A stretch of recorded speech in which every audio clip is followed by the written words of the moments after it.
at least act surprised. It's not the first time, is it? It most certainly is. Really?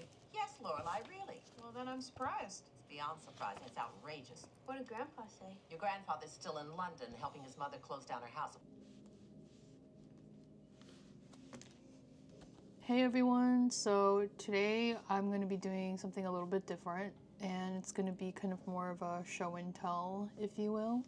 Just wanted to do kind of like a sit down and like chat about some things, some new things. So it's not really going to be like a journaling video or like a journal updates video, but I will keep those going hopefully every week. So in this one, I wanted to try out a little bit of a different vlogging style, if you will. So if everything starts falling apart, you'll know why. So I just wanted to share a couple of things. I just thought it'd be kind of fun to do something a little bit different.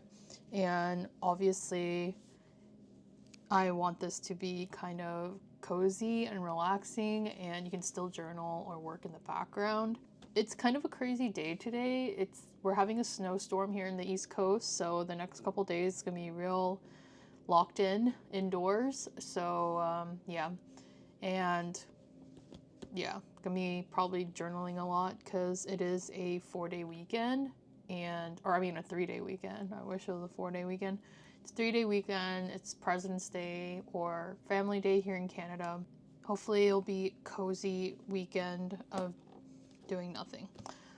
So I have been using this as my Commonplace like planner system. Basically, it's just a leather cover with a bunch of notebooks inside. So this is how I have it set up. I have this as my first book, if you will. This is the B6 Plus from Moleskine, and this is like my jotting down, like my, I guess, like brain dumps of things I want to remember.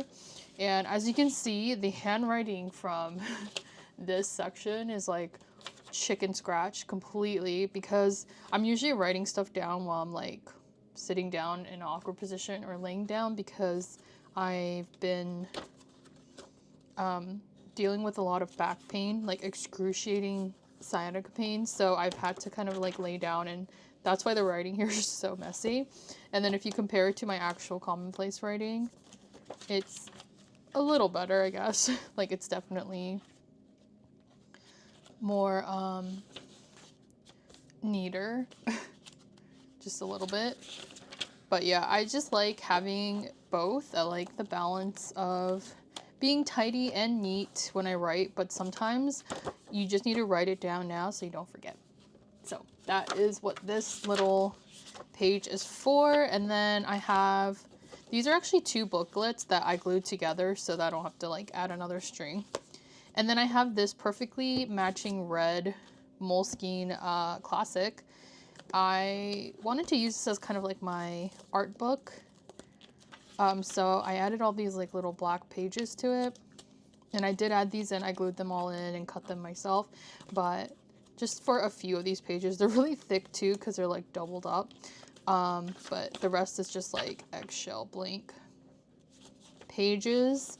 And this is just going to be my art book to accompany the commonplacing. I guess like whenever I see some kind of visual, like a lot of times when I'm reading poems too, like there's like this very vivid visual, like very vivid visuals that are written out, and it kind of makes me think of imagery, whether abstract or literal. And that's kind of what I want to do the art pages for. Obviously I haven't started yet. I barely just started commonplacing, switching over from my Hobonichi Techo.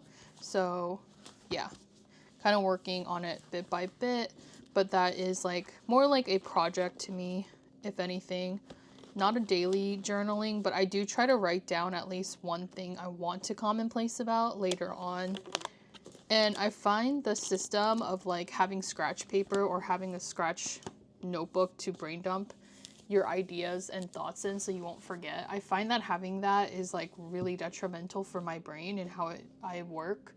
Like I need to be able to write things down quickly, but then later on I want to like sit down and like actually decorate and have some aesthetic quality to the notes and all that. So that's the idea here.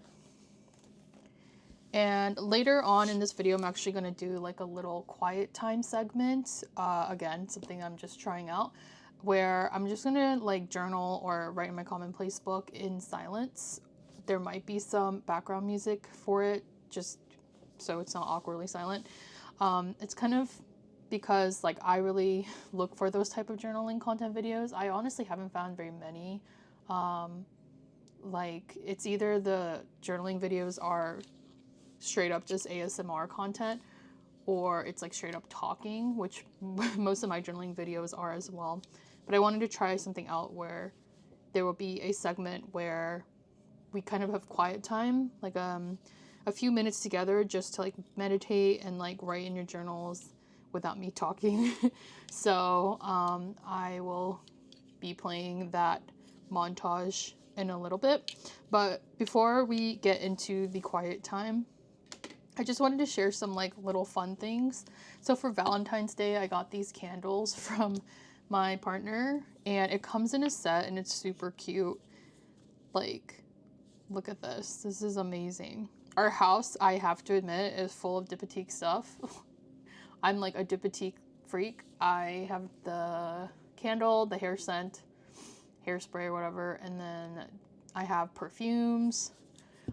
It doesn't help that his friend, my boyfriend's friend, works like at like a high-end boutique place where they sell Diptyque, and he keeps giving us like freebies, and I'm like, all right, I'll take it. Definitely not gonna deny it, but yeah, this is like goes with the red theme with my red notebooks. And it's just super cute and very unique. I'm like a diehard Diptyque fan, and I've never seen a design that's like strays away from their typical design, you know? So that's that. I just thought it was really cute. Oh, let me show you guys the packaging. The packaging is the best part. Oh, and I got this little rose. I don't know if I could, oh, you guys can see it. Sorry, this is janky, but he got me a singular rose. I like flowers, but I don't really care about like bouquets because I just feel like they always die anyway. This is the packaging. How cute is that? So if you put it together, it's like a little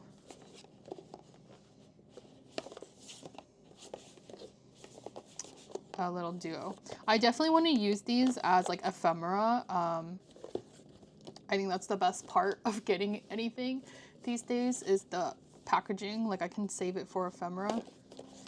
This is so cute, but I kind of want to enjoy looking at it right now because I just got it. So I just have these on my desk like to the side so I can admire the box and packaging for a bit.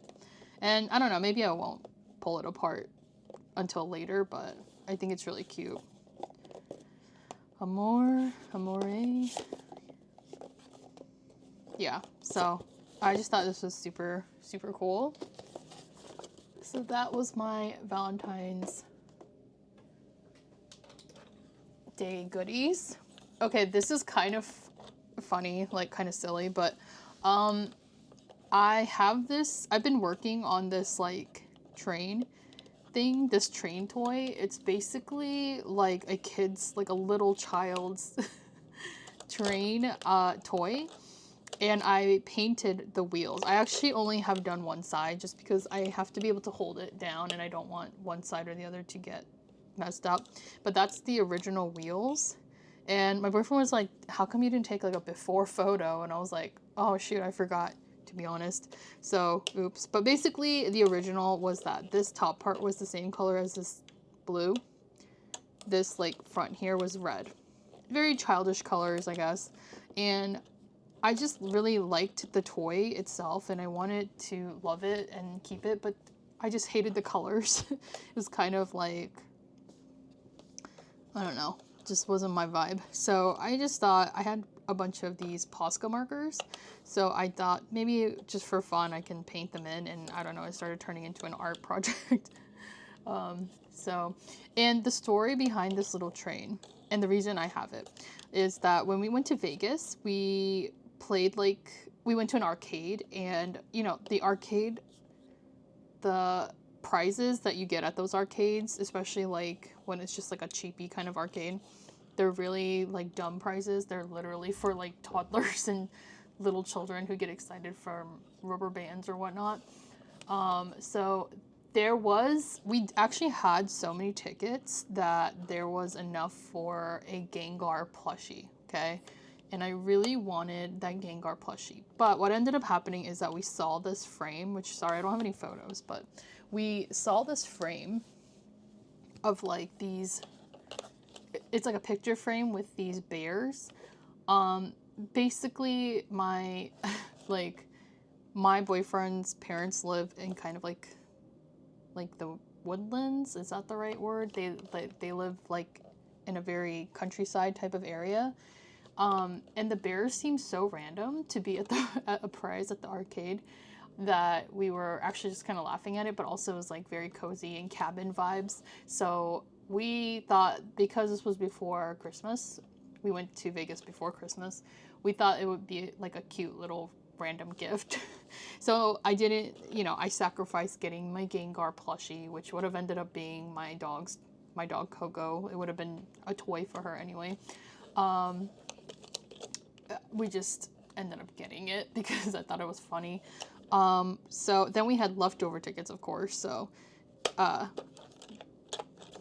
got this train. Now, if you're wondering, like, why did you get this train? First of all, it lights up. So let me show you guys.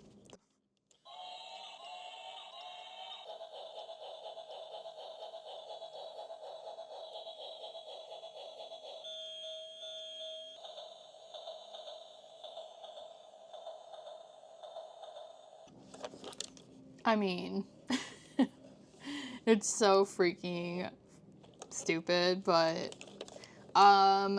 it's, I don't know how to explain this, but I like stuff like this because it has kind of like an ASMR like stimming quality to it. I don't really know how to describe it. All right, so I got a new book just for leisurely reading, but also for commonplacing, and I just this huge, massive book here. This is the Essential Edgar Allan Poe collection, one of my favorite poets. Yeah, I would like to think that their combination of Edgar Allan Poe, the show Are You Afraid of the Dark from the 90s, the Nickelodeon show, and the movie Edward Scissorhands. I would like to think that my love of like dark aesthetics and my personality and the things that I like stem from those three things. Like, I would like to think those three things in my childhood that kind of made me who I am.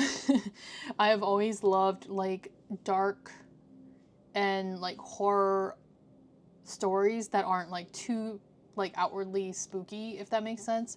I don't really love like modern day horror movies, like jump scares and things that are, it's meant to scare you, like give you a heart attack. I really enjoy more like spooky adjacent type of content. So, to me, these are dark. Like, to me, Edward Scissorhands is kind of like a dark fantasy, but it's not scary in any means. Are You Afraid of the Dark, Goosebumps, those kind of shows growing up, they did have an element of scary, definitely, for sure. But it was kind of mild. It was more the psychological aspect of horror, if that makes sense. And same with like why I love American Horror Story. Like, that's one of my favorite shows. And Black Mirror. They're all in the same kind of vibe and aesthetic, I guess. So I bought this new book. I really like the cover, the Raven, obviously, one of his most prominent writings. And I just was laughing because when I got this, I wasn't expecting this book to be so big. I'll show you in comparison. Compare this to a normal sized book. I hope you guys can see that. It might not be in frame. Okay, hopefully it's in frame, but yeah, like, I mean, it's obviously not thicker. This is quite a thin book. And I understand why they made it big, because they wanted it to not be too thick. Otherwise, I'm pretty sure it would be like as thick as this book, which, by the way, I just started this. I read A Court of Thorns and Roses, the first book, like the first week of January, and I read it so fast, but then it took me a while to read the second one because I was really intimidated by the size of this book. And I'm also not a romantic-y type of gal. This is literally the first romantic-y in a while that I have read. I am looking forward to it. I mean, now that it's February, I want to read at least one book a month, so I have to dedicate this as my one book. But anyway, I just wanted to show you guys the comparison because this book is so big and I just wasn't expecting that. I will say that I actually don't mind it being so big because the letters, the type is also bigger, and I'm like blind as a bat, so I always appreciate when the lettering is a little bit bigger. It's kind of ironic because I tend to write very, very small, but I actually prefer these bigger text when I read other stuff, like other people's writings. I really like this quote here: "Those who dream by day are cognizant of many things which escape those who dream only by night." That's for all of you insomniacs and night owls out there. Let me see if I can find a poem. Maybe I'll read this one to you guys. I wanted to read one of the poems to you guys. This one is called Alone. From childhood's hour I have not been, as others were, I have not seen, as others saw I could not bring. My passions from a common spring. From the same source I have not taken. My sorrow I could not awaken. My heart to joy at the same tone. And all I loved alone.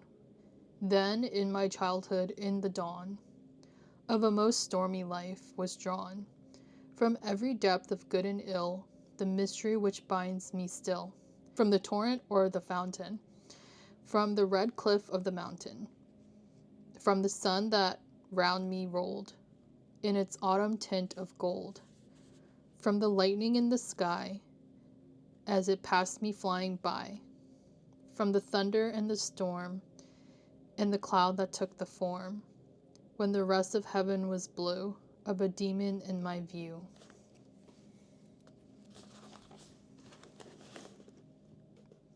I love like the visual of this type of poetry where everything is obviously kind of like a metaphor and figurative, but it just has such beautiful imagery. And this is the kind of thing that makes me inspired to doodle or to make some kind of art, like abstract art of some sort. But I like felt this, you know, as somebody who had a very turbulent childhood, I feel stuff like this, like I feel poetry like this, where it's not so blatantly about how you felt, like it's not like a thought journal. It's like more of that like metaphorical of like what you visualized when you were going through stuff.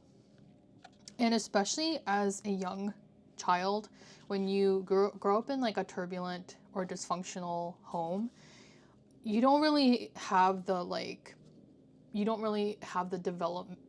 developed brain capacity to think the way we do now as adults, where we're able to go to therapy and we're able to like talk about our feelings and how they made us feel, right? As a child, I remember having to draw all my feelings and reading these kind of words. I was not very good with words or writings, but I was good with drawing as a child. And I would draw these like very abstract images of how I felt. So like if I felt dark, then the image that conveyed that would be dark and abstract. And same for the opposite, you know, if you felt like I was having a good day, then I would draw light-hearted things. And I feel that like manifested into this poetry through words. You know, it's like what I did that feeling of loneliness as a child, like, and the things that I illustrated to, like, show how I felt, I guess, is how I feel reading this in words. So, I don't know, there's something just very beautiful and dark, darkly beautiful. Yeah, this book is massive. I think it's really cool, though.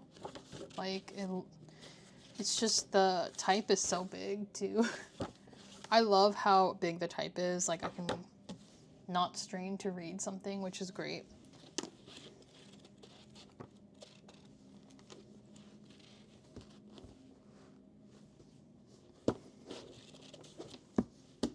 The last thing I wanted to show you guys are some of the notebooks that I picked up for my Paper Republic cover, and I'll explain a little bit more, but basically with the Paper Republic cover, this is their Grand Voyager in the XL size.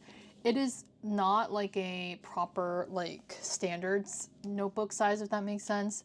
So the biggest issue people have with the XL, which is their most popular one, I think, is that you would think it's like a standard size notebook that can fit, like, you know, like a B6 or an A5.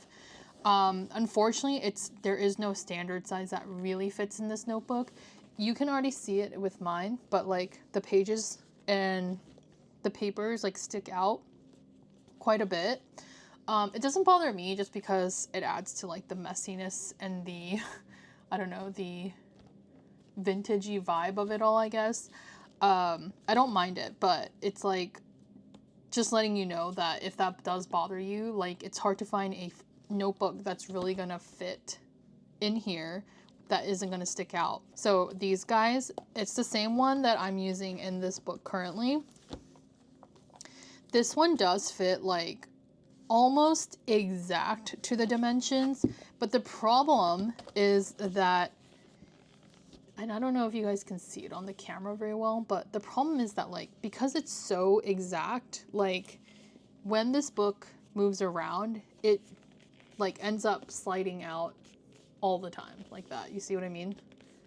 Like, it slides out of the cover because it's so exact. So usually with, like, leather covers, like whether it's Paper Republic or TN or something similar, usually you want to have, like, it be a little bit smaller than the exact dimensions. So you know what I mean? This is, like, top to bottom is exact. And then you have a little wiggle room here, but unless this is the only notebook that you are planning on using in this cover, it starts to, like, jut out. And even this one, this is the Leuchtturm B6 Plus. B6 Plus, I think, is actually probably the closest to, like, the right size for this book, because even though the classic Moleskine, like, even though it fits perfectly, I think a lot of people won't like the way that it does jut out of the cover. I think that this B6 size, if you can see it straight on, this B6 size is probably the closest to, like, their proprietary size, which is this notebook right here. So this is from Paper Republic. They make it proprietary probably because they want you to be staying in their system. Like, they want you to buy the refills from the company, because I really cannot think of another reason to why you would not make a standard size book, you know? Besides wanting people to stick with your company for refills. So I will say that the B6 Plus is probably the best fitting, but in my opinion, I feel like even the B6 Plus has way too much room all around. Like, I just feel like there's too much, then it becomes like there's too much leather piece, like, overhanging. It may not bother you that much. I'm trying to show you guys, like, what it looks like from edge to edge so you can kind of understand what I'm saying. So the red, those are the standard Moleskine size, the same size as Cahier's. Oh, I have one here actually. So this is the Moleskine Cahier's. This is like 5 inches by 8, like 8.25, I believe, inch. So 8.25, something like that. But anyway, Cahier's and their classic books are the same exact dimensions. It's just that they are more of the staple or stitching bound books and they're smaller. So technically these ones are better for these kind of notebooks. I could be wrong, but I think the Cahiers would fit perfectly for Louise Carmen's, which I don't have one to show you guys right now, but I did order Louise Carmen because really I'm trying to like experiment with which cover I like better. But I do really like the Paper Republic cover. The leather's beautiful, don't get me wrong. It's just that it's not a standard size cover, so nothing fits in here quite right except the Paper Republic gray notebooks, and I don't like the paper that much, to be honest with you. It's not my favorite, and I might be saying that because I'm kind of a paper snob at this point. I've tried so many good papers, I guess, but I just, you know, it's also not cheap to keep getting refills from Vienna, so yeah, so it's not exactly sustainable either. But I do find that if you don't mind the exact dimensions of the leather cover, the Cahiers are probably nice for this. It's almost like a TN system or a traveler's notebook. And if you need it to have a little bit more like of a, like some bleed, you know, from the cover, and you need some of that, you know, space to not, like you don't like when the notebooks overlap or have overhang, then I think having a bunch of B6s, B6 Plus, will be your perfect bet, because the B6 Plus specifically, not B6, because B6 standard is also just like too small. And then there's too much, I feel like then there's too much space like between the leather and the notebook. This one, I just have a lot of notebooks in here, so it's kind of hard to close, and that's more my fault, but I do think it closes just fine for my standards. Like, it's okay to have a little bit of that overhang. It's not the end of the world for me. So that has been my little experimentation. I will probably do a better like dedicated video about this. I'm waiting for my Louise Carmen to come in so I can do a better comparison, but just wanted to show that real quick in case there are some Paper Republic fans out there or who are curious. Okay, so I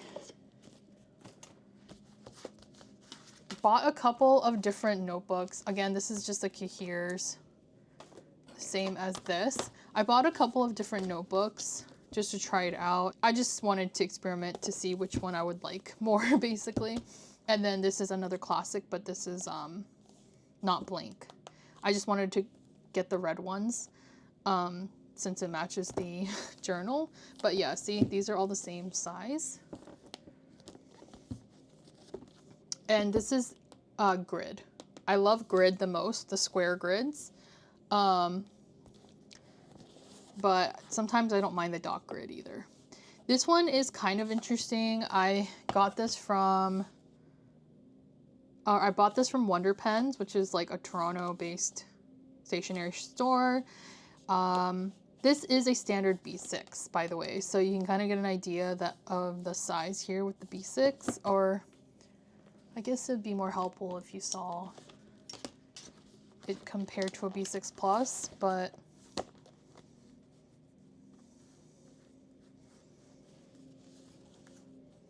oh, actually, I was wrong about the length. I meant the height. The height is a little bit different. So B6 Plus has a little bit more height, and a regular B6, it's the same lengthwise, but it's a little bit shorter. So to me, it looks stranger in that book, in that cover. So I wanted to try this new type of notebook paper. I've never seen this before, but it is a Japanese brand. It's called Life Clade. What's interesting about this notebook is that it's gridded, but it's super tiny. Like, look how small the grid is. Like, what's that about? I don't know if you guys can see it, but hopefully you can see the tiny little grids. They're so small. I mainly bought this because I wanted to rip out the pages and use it as kind of like little slips of notes. because honestly, I would have no other reason to have a bound book like this, especially when I already have my Stalogy, or not my Stalogy, my Sterling ink. So I just wanted this for the paper. I just thought this small, tiny little grid design was really cute. And then sometimes I want to like use this as like scratch paper to put into my notebooks, if that makes sense. So like using it as like added ephemera, if you will, for my journals. So that's why I got that one. And then I also got this from Wonder Pens. I just thought this sticker book was so cute. It has the googly eyes on here. And then you have like all the individual googly eyes, so you can put them into the stickers. So I just thought it was really cute and funny. And very like vintagey looking.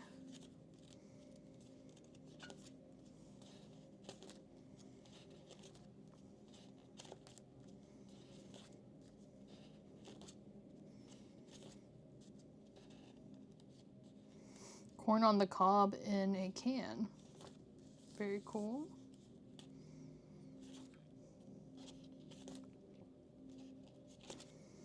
You know, whenever I see these like vintage food like cans or whatever designs, I'm always like so shocked by how many people liked sardines back in the day. Like, you know, mackerel, whatever, like canned fish. I mean, I know tuna is still popular, but like sardines, you know, like they're the tiny little ones in a can. I'm like, wow, people like sardines a lot back then. I don't really know the history behind it, but I just thought it was interesting that people liked sardines in a can.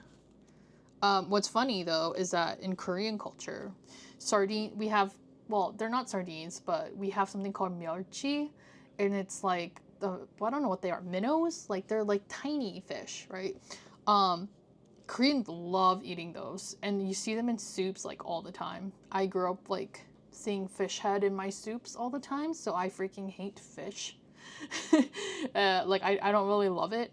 I did eat the 멸치 when I was little, but like as an adult, hell no. I don't know. It's just something, like I was traumatized by it because my parents would always make these spicy like kimchi soups and stuff, and they would always have the fish head with the eyeballs and everything intact into the soup, and they'd be like, yeah, it's like protein, and I'm like, yeah, I'll just stick to spaghetti. My ravioli, my Chef Boyardee. Anyway, so I just thought that was kind of fun. And I think that's pretty much wraps up all of my like show and tell today. I hope you guys like this video style. Let me know in the comments, because like if you guys don't leave comments, I seriously think I feel like I'm just wasting time. As in like I don't think anyone's gonna want to watch that kind of content. It just helps me a lot. Like it helps me make more of the content that you guys want to see. But if you don't, then I'll take the hint, you know. But I just thought this might be fun to do like a little show and tell. The last thing, like I said in the beginning, the last thing I'm going to do for the last half of this video is just going to do a little commonplacing journaling session with you guys in silence. So hopefully you guys can just journal with me in the background or chill, work, whatever you want to do.